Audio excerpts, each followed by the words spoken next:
Here's an excerpt, or a couple of excerpts, of my newest video that I put up on Patreon.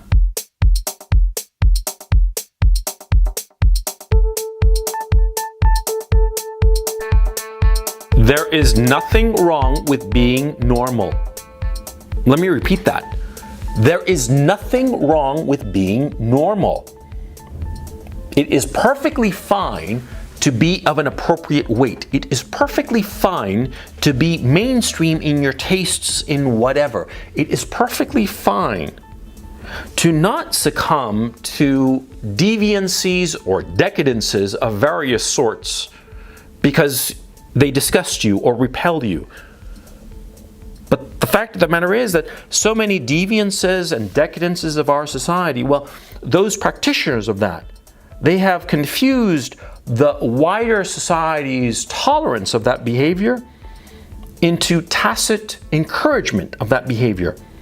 And those who are deviant, those who are decadent, those who are acting in ways that are wrong for the individual and wrong for the society, well, they're being allowed to run around and proselytize to everyone that this is a good thing. It's not. It's not. And we should have the moral self-confidence to say so.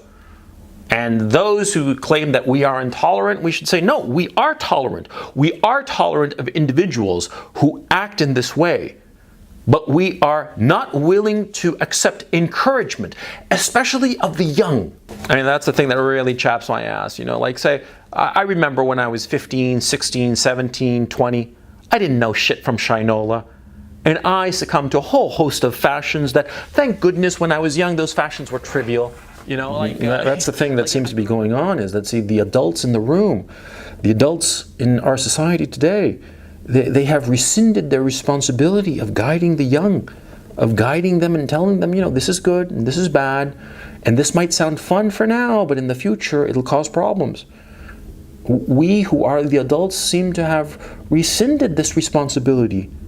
And it is a sacred duty of the older members of society to tell the younger people how things are.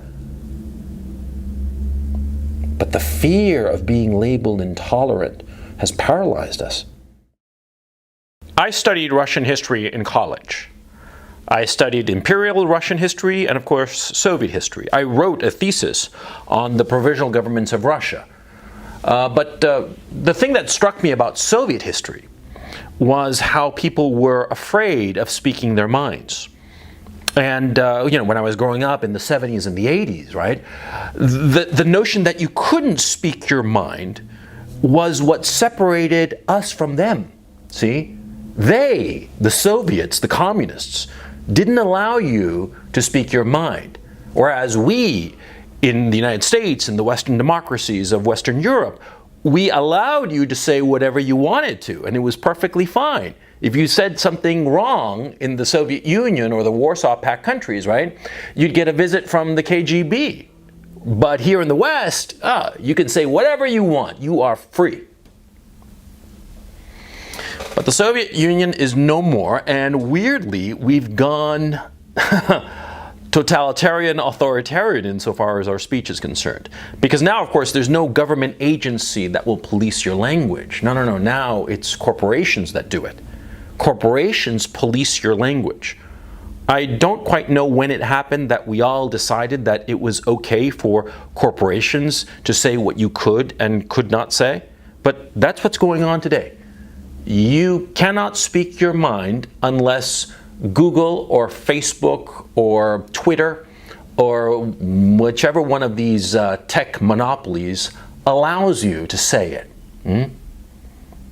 And so because of that, that's why I've been doing these videos, my more controversial videos, on Patreon. You know, because Patreon is a monopoly just like all the others, right? But, you know, it's not so widespread, and so therefore I'm a little bit more protected. I despise the fact that we are living in such a period of time. I despise the fact that these corporations can tell you what you can and cannot say. But that's what's going on, and that's why I put this video up on Patreon. And so to the people who say, oh, why you're doing that, you should just put it out there on YouTube on your main channel. Do you know how long it took me to build this channel? And do you realize, of course, that I want to continue with the audience that I've been lucky enough to build? I want to continue with you guys and put up more videos. But if I get deplatformed for saying the wrong thing, how smart is that? Where's the benefit to that? Huh? So, to answer the question that is the title of this video, why am I on Patreon? Well, because right now it's the only place where I can speak my mind. And frankly, that's a fucking tragedy now, isn't it?